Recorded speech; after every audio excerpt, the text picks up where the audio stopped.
welcome. This is What Lies Beneath talk. And to start with, there is a little animation, unfortunately without sound. We had the sound issues, couldn't fix them. So I'll just leave you the animation without the stuff.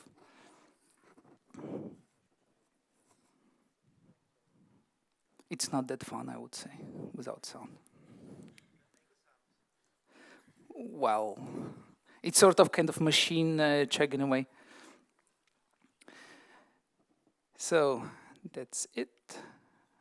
So this is, as I said, What Lies Beneath talk. Actually, it's a joint talk between myself and Maurice Naftalin. Unfortunately, he could not be here today. He's in India, too many other things going on.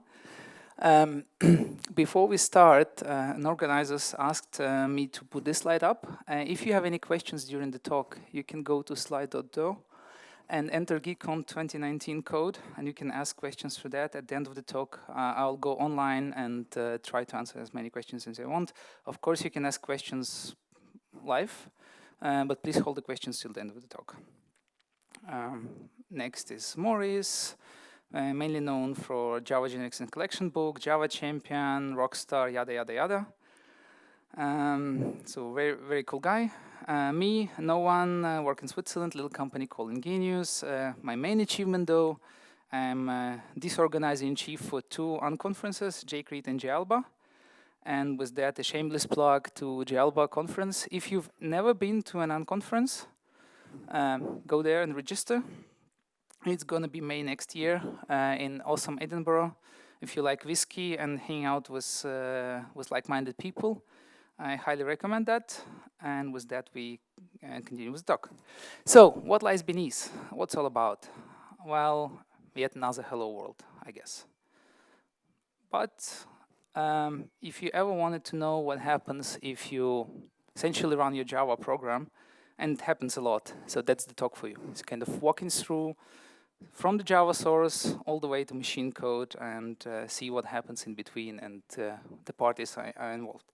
And as Maurice likes to say, it's amazingly complicated and interesting. So if we start at the beginning, we start with the Java source code. You write in your favorite IDE, text editor, whatever, and then we need to turn it into something. Unlike C, C++, and other languages that compile down to native code, Java compiles to bytecode. Because we have VM to execute something, the bytecode is machine-independent medium, so to speak, intermediate representation that's going to be executed by the JVM. All right, so far so good. But how does JVM run it? Well, the answer is it starts interpreted. And interpreter will walk through bytecode, interpret it, execute it, and eventually run your code. Actually, it says there's a star next to template interpreter here, and it's for a reason, because there are 2 interpreters in OpenJDK. One is C++ interpreter, another is template interpreter. Depends on which build of JDK you have one or the other.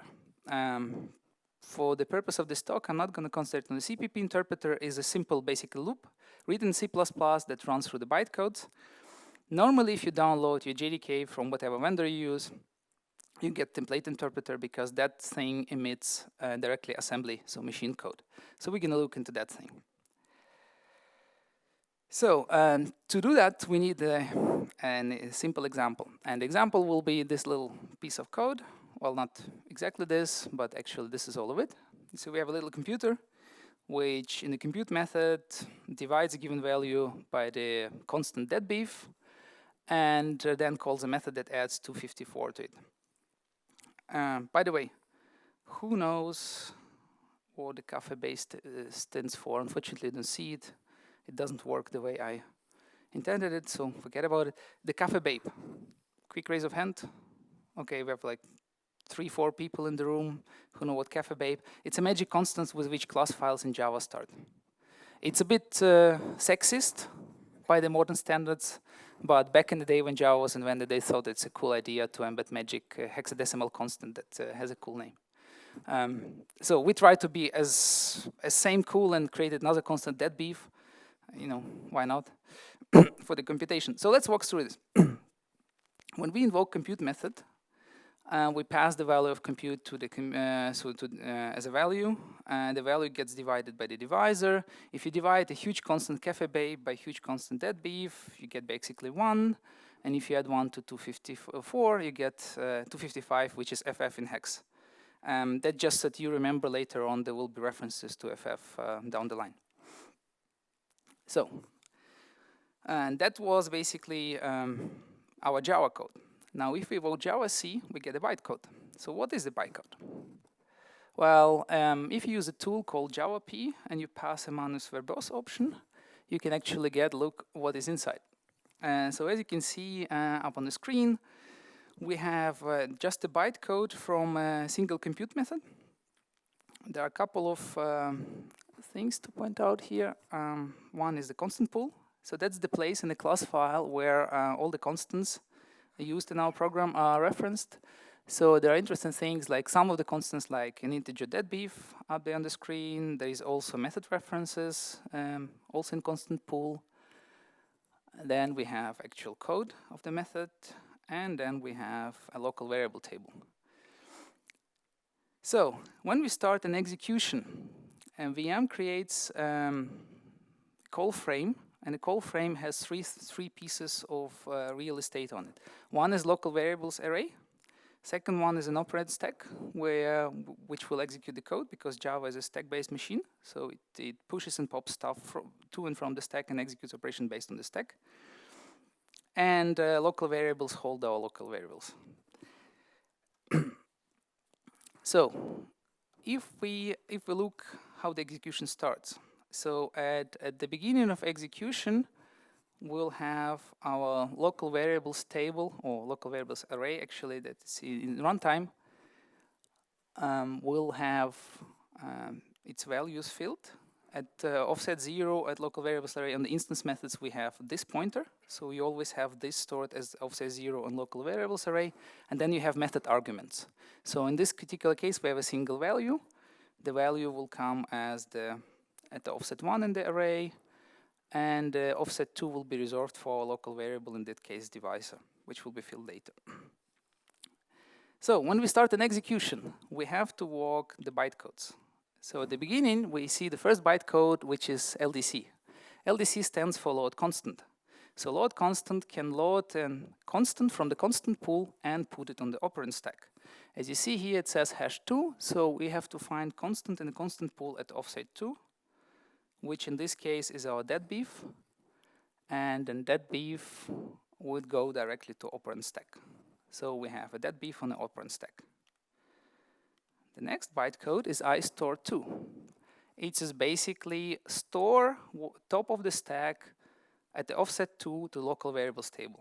There are some bytecode instructions, they have specialized prefixes, so they are like 102, and then there is like versions for bigger numbers, but those kind of like exist as a separate bytecode. So in this particular case, store from the operand stack into the local variable table. So if we execute the line, we see the dead beef disappears from the operand stack and goes to local variable table. So at this point, we haven't executed much. We just basically prepare everything for the computation. So we have at this point our divisor equals dead beef. That was basically one line of Java code all the way up there, highlighted, and we did that. So now we are ready to do some real execution. So first thing we do load 0. Load 0 loads from the local variable table onto the operand stack. We put this there. Then we load load 1. Load 1 in this case it's an integer. So this was the value passed to a method, which is a cafe babe. We put that on the stack. Then we finally load the dead beef, put it on the operand stack, and we are ready to do the division. So this particular case, we have a bytecode for idiv. So we're ready, finally ready to divide. So what divide will do? So idiv will take dividend in divisor from the stack, will consume them, and will put the result on top of the stack. So you see dead beef and cafe babe disappeared. We have 1. Then we're doing invoke special because we are calling a private method. So in Java, there are several invocation strategy, so to speak, several bytecodes to invoke. There is invoke special for private methods and constructors. There is invoke virtual. There is invoke interface. There is also invoke static for static stuff. And there is a very cool one called invoke dynamic, which is a bit more special to the other ones. But in this particular case, we're calling private method, so we need to invoke method again. As you see, it says #3, so it's a reference to a constant pool, and the constant pool reference points to the computer.add. So it has to invoke the add method. During that call, there will be all the dance with invoking the add, which will mean, populating local variables table, operand stack, yada, yada, yada, do the result, put 255 on a stack, and then return. And eventually, after we finish the call, we get 255 on our stack. So top of our stacks now is the result. And at this point, we have a single instruction to do a return. So we are finally ready to return the 255. So bytecode, which basically returns it. So done. So at this point, we can kind of just went through, we executed the bytecodes. Okay. Now let's look inside the bytecode. So the bytecode is abstraction, right? It's intermediate representation. So what is behind that intermediate representation? Let's look at one particular bytecode, IDIV. So in principle, it's dividing two numbers, one by another. So it's a single CPU instruction, right? Who thinks it's a single CPU instruction? So it's a simply redirects there. No one. Good catch. So, so if you run your Java program with -XX print interpreter, you will get an assembly listing for all the bytecode instructions that JVM knows, and the JDK will spit out like megabytes of stuff. And if you search then for instruction, this particular IDIV, because it's an integer division, you see this. If you squint a little bit, towards the end, you will see like fifths from the end, there is an IDIV, %ECX, that's actually the division. Okay, I'll help you a little bit by saying, the first top is the dance with the stack. So we have to get our dividend and the divisor and put them into registers, so prepare for the division. So this is an assembly, right? So we have to just unwind the stack, do stuff. This is easy. This, it says template code is basically part of the machinery of template interpreter related to things like safe point polling, etc. So this is part of the loop to execute bytecodes. Okay, but it still leaves us with this. So why the division, which is single, so we have, our stuff is in registers. We are ready to do the IDIV. Why the division is so complicated? Anybody take a guess? Anybody knows of a special case in Java where dividing by something might be problematic? 0? Yes, do you see 0 here? We don't see typical XOR in something. Okay, there is XOR EDX, but it's not 0. Anything else? A hint. Method mass.apps. What is the special case? Which one value doesn't work? Which one value doesn't have an absolute counterpart?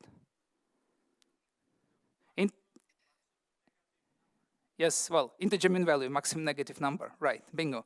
So integer mean value doesn't have a positive counterpart. Okay, so the first instruction there, compare 0x8 million with EAX, is actually integer mean value. So we detect integer mean value, but when it's going to be a problematic to divide integer mean value by something? And if you see the another compare with 0xFFFFF, this is basically -1 in binary. So if you divide an integer mix value by a mean value by -1, it must become integer max value +1, which is an integer overflow.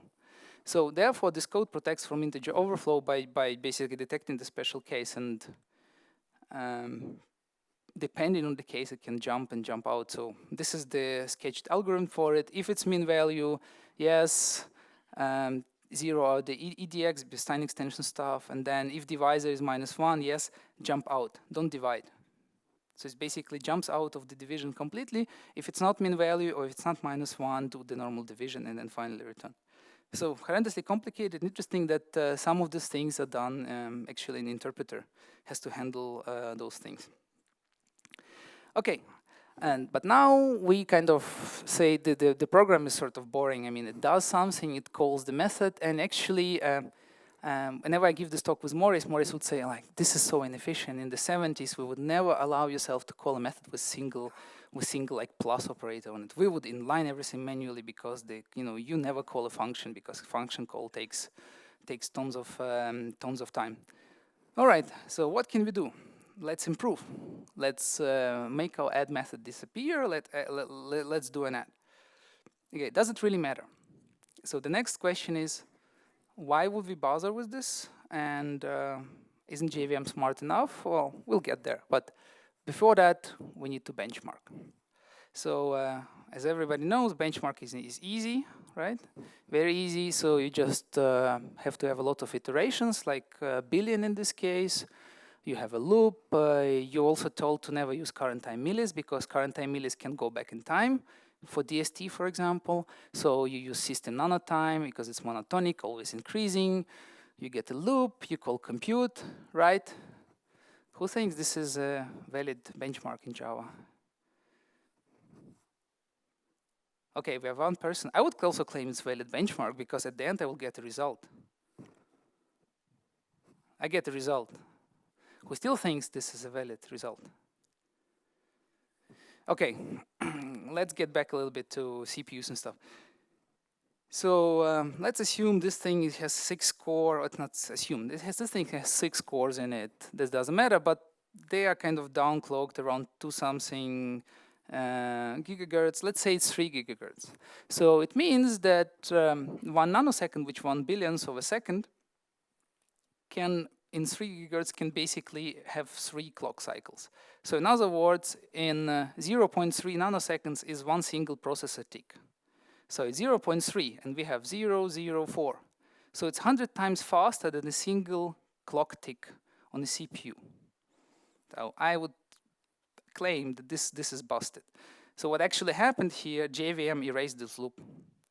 So it runs for a couple milliseconds, and in this time, JVM realizes that everything we're doing, we're computing from a constant to the result, we print it, so single result is fine enough, and it simply erases the loop, or actually exits it faster, and then prints the result. So this is not the way to benchmark. So how do we benchmark? Well, nice folks at Oracle created JMH, Java Micro Benchmark Harness, which helps us avoid lots of these problems. And in this particular case, through this thing, we can at least measure something. So we have this nice JMH benchmark. So let's compare our 2 versions. So version first, which had an add in it, and version second, we didn't have an add in it, was one particular thing turned off. And that is JIT compiler. So I want to run Java in a slow mode. I want to run Java and say, you know what, run everything interpreted. Because, I haven't mentioned that, but you most likely already know, Java runs interpreted code for a while, and the code that is hot and frequently used will be compiled to the machine code just in time. So, and I said, okay, I don't want to see this yet. I want to run it with just interpreter and see the difference of, if you run an interpreter and we do manual inlining, does it make any difference? And yeah, there are some, there is like, 20-30% difference, which is kind of good, but what's the point? Well, let's look at the bigger picture again. So Java source, bytecode, interpreter, yada, yada, yada, profiler. So then we have a JIT compiler that observes, picking up a bit. The template interpreter, besides executing the code, also collects statistics. So it, for example, collects an invocation counts. So we know, okay, which method was invoked frequently, back edges of the loop, and some other stuff. And we can use the statistics to do better decisions. For example, saying, okay, compile code that is frequently used. And that is the job of JIT compiler. Up to JDK 8, we had basically 2 compilers, C1 and C2, so-called client compiler and server compiler. Client compiler was something that you use on desktop. Server compiler was for server machines back in the day on 32-bit at least. On 64-bit, it was always server default. With 8, it got a bit more complicated because the difference in the two compilers, they produce different quality code. C1 would compile fast with little optimization. C2 would compile slow, but would optimize more. It's like, think about 01, 02 compilation C++ world. And so the idea was like, let's combine them. And now we have, since Java 8, the default is it's like mixed mode compilation, tiered compilation, where something starts compiling with C1, might recompile with C2, depends on the method. Like trivial methods always compile with C1 because like the single add method, there is nothing more to optimize. The bigger methods will compile through stages, C1, different tiers, and then eventually to C2. But let's see what's the point. Okay, so we have JIT compiler. So JIT compiler can do stuff for us that we wanted to do manually, like let's inline the code, let me optimize, I know what the problem is. So let's have a look how our benchmark, which is the computer benchmark, which is JMH code, would look if we would run with JIT compiler, but we will explicitly disable inlining, because inlining is the mother of all optimizations. Inlining, which is optimization that allows to take one piece of code and copy it to a place where the caller calls it without needing to make a method call and all the jumps, enables many more optimizations. So let's preclude inlining and say, do not inline, basically execute our code with compute method call and add method. So as you see here, we have compute method. It makes invoke virtual call to compute because compute is public. It's not invoke special anymore. We jump there. Compute has this interesting code. Anybody sees here division, by the way? Interesting, right? So we see beside the inlining bit, the JIT did something else. JIT says you're always dividing by the constant def bif. And division is basically the most expensive CPU instruction, besides cache misses and all that crap. But in real CPU instructions, this is very expensive. So let's not divide, but let's multiply. So JIT replaced our division by a multiplication by yet another constant, and stuff, and at the end subtracting some value, and then you see the comment says idiff. So it's actually implemented idiff by multiplication, by doing the math. And apparently this should be faster. Okay, let's have a look. And then funny enough, we have a single add method that simply adds 254 to the value we passed to it. All right. But if we do inlining, everything disappears. So the thing is, if you look back, wait, animations. So we have all this code. So we have compute from a benchmark, calling compute, calling add, and then compute benchmark becomes a single line of code, return 255. Isn't it magic? Because JIT saw, okay, you are passing a constant cafe babe.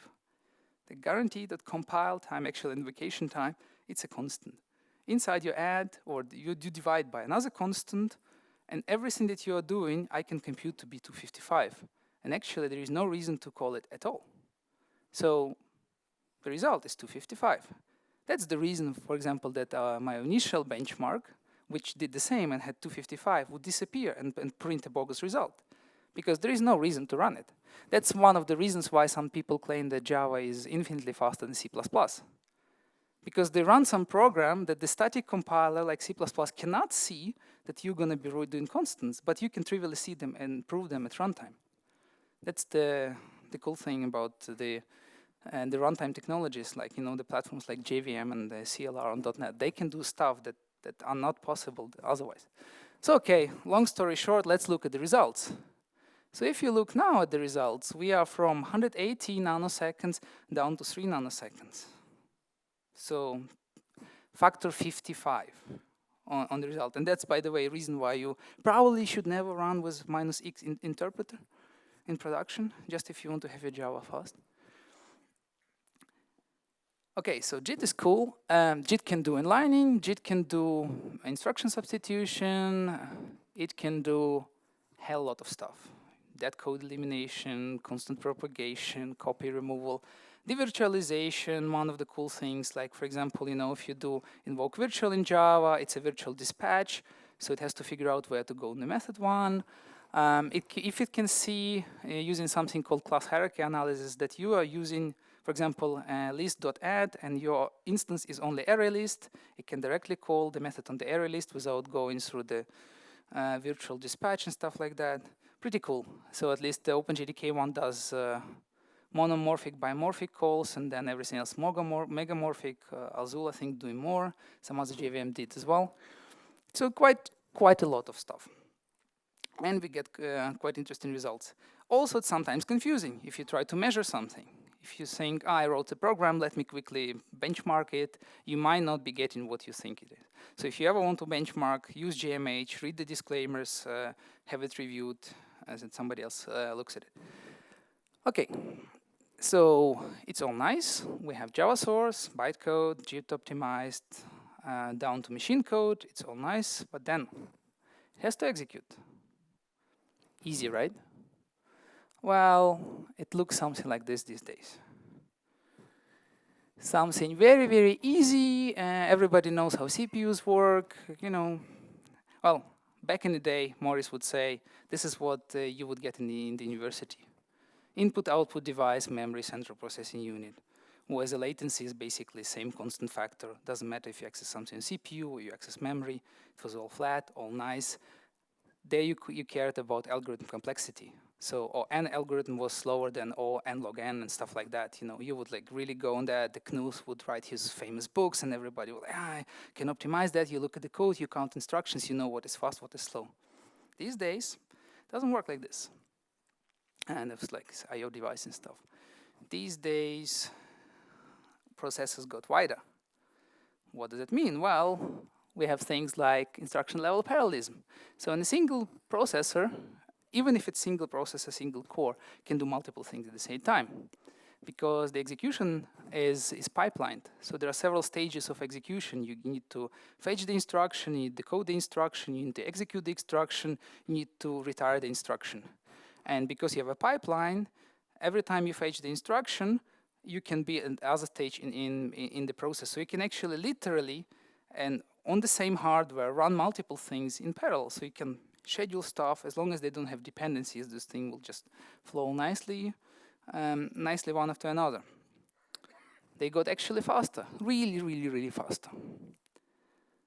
They're doing stuff like speculative execution.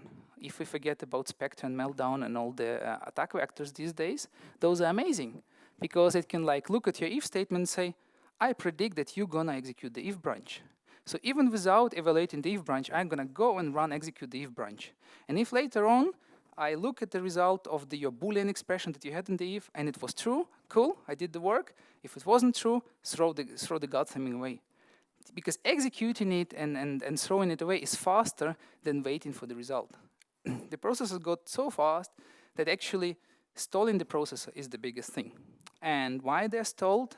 Well, because memory. Processor got faster, memory didn't get as fast. So there is like a huge gap between processor speed and memory. Therefore, solution is, of course, you always know it, caching. So if you look now at relatively modern processor on this particular cases, Ivy Bridge, and you look at lots of cores, one thing will like scream at you, there is a lot of caching. So something like 50% of modern silicon is just caches. Caches, because to avoid processor stalling. So you see shared L3 cache is big, but also bigger part of the core is actually caches. Nothing more than that. So why do we need caches? As I said, processor is fast, memory is slow. So the modern, like, poor man's view of it is something like that. You have a cores, then local to cores, you have something like L1 cache, then there might be L2 cache, might be shared between the cores, might be just core local, and then eventually you have like last level cache, L3 cache, which is more. So the caches increase in size, but they also decrease in speed. So accessing L1 cache is fast, L2 cache is about order of magnitude slower, L3 cache yet another slower, and then memory is the slowest you can get. And this is another way to look at it. So you have CPU, which is fastest and expensive, and then you have a hierarchy of caches in it, and then you have eventually the memory, and then below the memory you have all the disk and stuff. All right, so how do we keep our processes from stalling? Well, we need to feed them. And how do we feed them? We need to be able to supply data. And CPUs are quite good in that, trying to predict which data you get. So CPUs are doing a couple of bets. One is a temporal bet. Whenever you access a piece of memory, the bet is most likely you're going to need it again. So it makes sense to cache it, put in. Another one is spatial bet. If you access a memory somewhere, let's say I have class with field A, B, and C. If you access field A, it makes sense to have also B and C adjacent to your field there as well, because you're most likely going to be doing some computations on B and C. And last one is the processes are spotting the patterns, access patterns. So if you access your code, not necessarily sequentially, but in predictable patterns and repeatable patterns, the CPUs would be quite good to predict which memory you need, prefetch it, and everything would be nice. So let's see example of nice and not nice memory accesses. For that, we're going to measure so-called cache friendliness on two different data structures. One would be a linked list, so node linked data structure, which will put integers inside. Another one gonna be an array of the same, primitive array of the same size. It's not directly the same comparison because we put integer object into the linked list and we put int into the array. So integer is already a wrapper. So an int is 4 bytes, integer is already 16 bytes. So we have already factor 4 on memory usage. But linked list itself adds another 24 bytes on it as a node with 2 pointers, with actually 2 pointers and the value inside. So if you, like for every 4 bytes of int, we have 40 bytes in linked list. So 10 times more memory. But the most important thing, we have all the indirections. So we have the jumping into the memory. And if we have jump into the memory, this is unfortunately lots of Java code where you have customer, get age, get something, boom, boom, boom, boom, all your favorite frameworks, you have this accesses, this costs you cache misses, and cache misses will dominate performance. So let's have a look. So if you have a look at the linked list, you see this is different sizes of the array in thousands, so 1,000 elements, 7, 63,511. And then you see performance in nanoseconds per operation. The bigger the array, we actually paying the more cost on accessing, on doing the same stuff, which is strange in a way because we're kind of walking it sequentially. But processor doesn't know it because linked list points randomly to different points in memory. So if we look deeper, what we see increase in clock cycles per instruction. So it means we're doing more work. And the bigger the thing, and if we look into CPU counters, we see this basically number of instructions executed is always the same, so it's almost the same amount of work. But first, we have cache misses in L1. So at smaller array sizes, they're kind of small because it still fits in the cache. The bigger the array, it doesn't fit into L1 cache, eventually doesn't fit into L2 cache, eventually doesn't fit into L3 cache. We get more misses, and then we start seeing also misses in the last level cache. So the processor, even with all the prefetchable stuff, cannot help us much, and the performance degrades. And as I said, eventually the things are too big even to fit into last level cache, so it doesn't hit in the cache, so we have to go and do the slow load from memory. Now, if we do the same for the primitive array, we see something else. Doesn't matter the array size, the array also doesn't fit into the cache. Interesting thing, L1 or L2 or last level cache. But the array is a chunk of memory that's always together. Whenever you allocate array and you put your ints inside, there is no indirection. So it's a contiguous chunk of memory. And we are walking array in a predictable stride, so we're touching and getting every element, and prefetching just works like a clock. So CPU just get next cache line, get next cache line. By the way, CPU, the byte is an abstraction. So whenever you write a bit or a byte or something small in your programming language, what you actually exchange with the CPU is a cache line, and typically 64 bytes long. So CPU will then get 64 bytes, write your single byte there, and dump it into cache hierarchy and get the cache clearing protocol, deal with it, and eventually write it to main memory. And the same on reading. So basically, and happily, every time you access this 4 bytes, CPU will give you 64 bytes. So in one single load, it will give you 16 ints to go. So for int array, we'll just get an actually attempt to load memory only every 16th integer.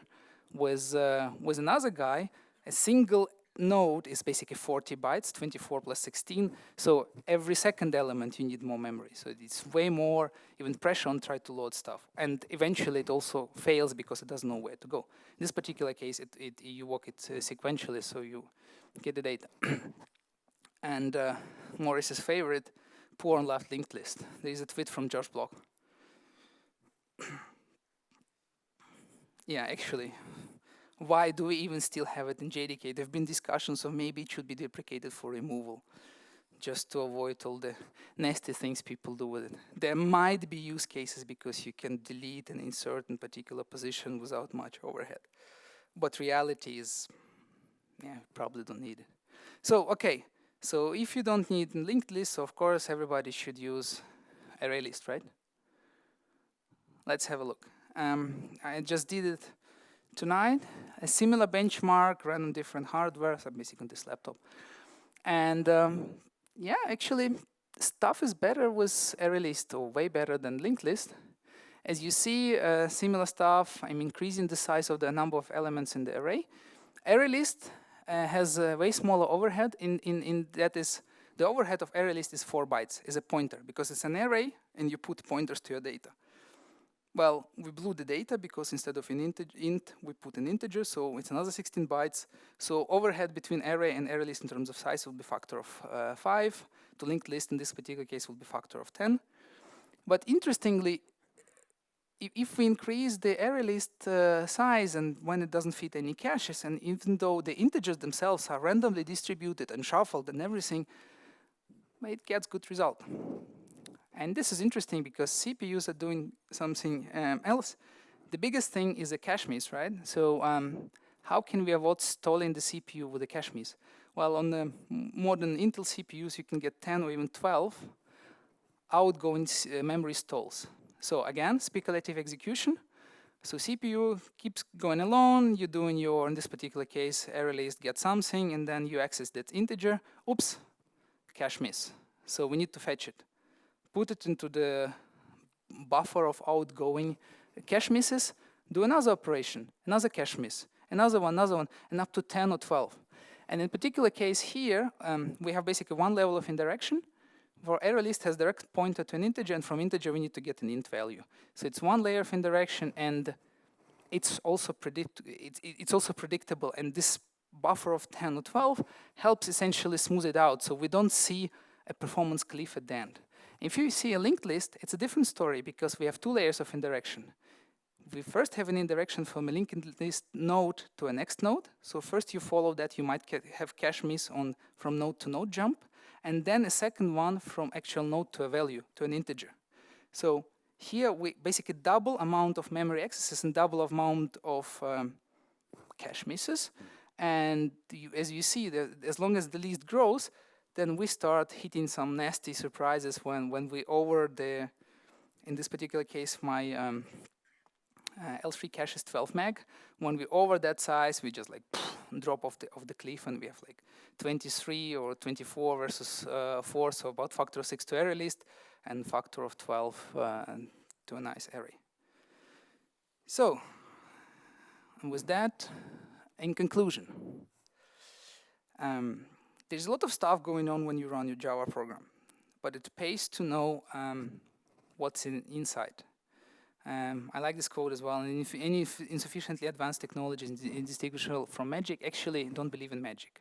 There is no magic. There's all stuff. There are tools that you can use to look inside. Always know how things work inside. It will make you make better decisions. Will make you better programmer. And if we think, for example, this Java int array thing, what can you do about? You can use libraries like FastUtil or Coloboki or Eclipse collections, which give you like Java collection interface over primitives. You can get, for instance, if you have an array list of integer and an int array of ints, and you know it's factor of 5 memory, and you need to process billions of data points, then probably you shouldn't be using even ArrayList. you can get 5 times less memory, which means either 5 times cheaper server, 5 times less servers if you're using cloud. So choice is yours. And if you want to dig deeper, here are a couple of links. Mechanical Sympathy, Google Group, JIT Watch, very interesting tool if you want to see what JDK is of what JVM is doing and which decision is doing when optimizing the bytecode, especially if you want to know what JIT did to your Java code at runtime, which optimization it applied, which optimization didn't apply. You can use JIT Watch. You go to the GitHub page and you will see the usage, how to do it. Once you feed it basically the compilation log, you can see interesting things because, for instance, JIT is cool. JIT has failure conditions. Your method is too big. You can have huge Java method that will never be compiled. It might be frequently used, but it's too big to compile, and JIT will never compile it. So JIT Watch will tell you, hot, too big to compile. So you know, you need to do something, you need to break up in smaller methods. Or, for example, fail to inline. Inlining has also budget. There is a limit on inlining depth. I think default is 9 deep inlining, but also inlining size. If your method is big, frequently called from somebody else, it will not be inlined, therefore less optimization. But my favorite is not even this. My favorite is JIT uses a code cache. So every time it compiles a piece of Java code or like bytecode into native code, it stores it in a code cache. Code cache has a limited size. The very moment JIT fills up the code cache, it stops compiling. And then all your nice program ever since that moment runs interpreted. And then you get back factor of 50, slow down, and everything goes to shit. So with that, you can watch that. There are command line flags that keeps you that allows you to improve that. So keep up with that. If you want to play with examples, they are at GitHub account. It was what lies beneath here. And with that, I can answer some questions, I guess. Or if you have questions from the audience like this, so I can have a look at the page. Any questions live? Sure. NUMA statistics.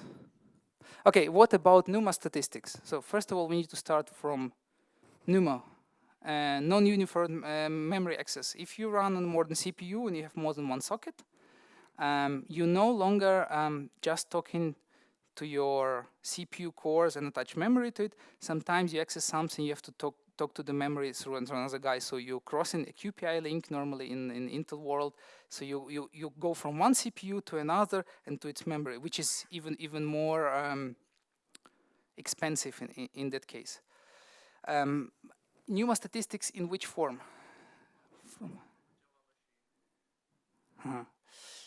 Good question. I don't know if, for example, GC logs give you something like that. Don't know how to answer that one, but I know if you use like perf and other tools, so the very moment you drop into something like Adent, you know, the days what you've seen here, cache misses and so on, this is something you can get like with perf, or if you use JMH, you have profiler, perf norm, and perf asm. You can get statistics, Java code mapped to the, so bytecode executed mapped to essentially the CPU counters, and from there you can see stuff. So that way, for instance, you can do stuff like false sharing discovery by looking at the CPU counters. But how to get directly NUMA statistics from, you know, saying, okay, did my allocation went to another CPU? I don't know. I don't think there is like, there might be a statistic, but I'm not aware of it. All right, if there are no questions from the audience like this, I can read the next one. Was how does the JIT optimization inlining, for example, work when debugging our application? This is an interesting one. Debugging in particular is interesting because debugging is, again, is like smoke and mirrors. Because, again, the source code that you had disappeared the very moment Java-C compiled it to bytecode. So, and then if you run a JIT on top of it, it threw away the bytecode and have some native code. So whenever you debug and you go through the debugging interface, it kind of has to reconstruct the world view and get back to it. So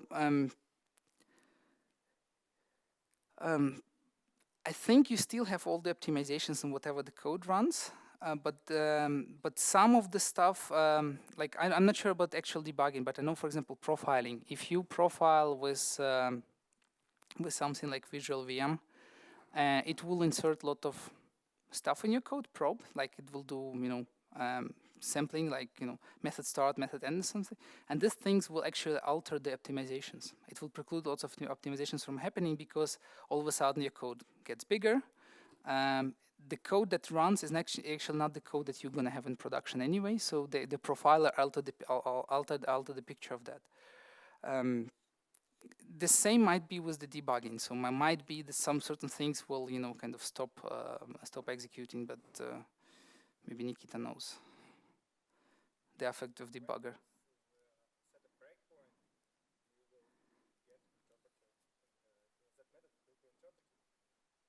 For the duration of the breakpoint, yeah.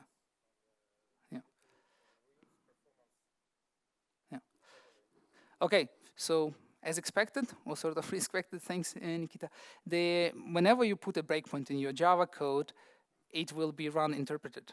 And when you hit the breakpoint, you are back into interpreter. So you're no longer executing the machine code, you're just walking the bytecodes from interpreter because it's way easier to map. Because basically it corresponds to the bytecode that JavaC produced, and that has a mapping back to source code, so you can, from your IDE, then step through.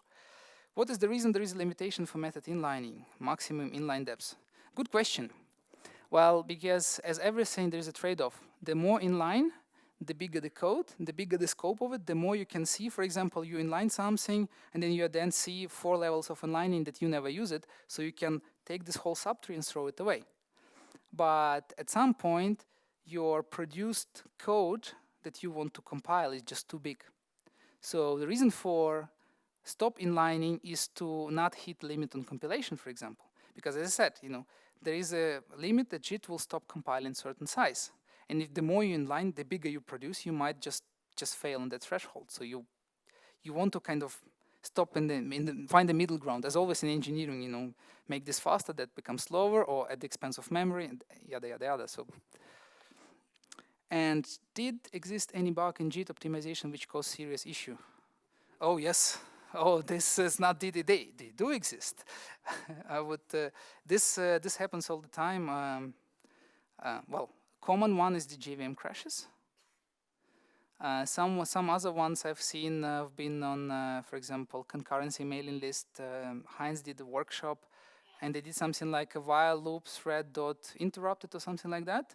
So it would actually, whenever thread would interrupt it, it would stop the execution of the loop. But if they would call it in a method, I think it was Java 6. So the only thing they did was while thread dot interrupted replaced with method call, and the method call will just do this thread dot interrupted, and the JIT would basically see the method call and not adhere to the memory semantics of the thread dot interrupted, and basically take it out of the loop, call it once, and then enter while true, and basically never exit. And then you have like an infinite loops and stuff like that.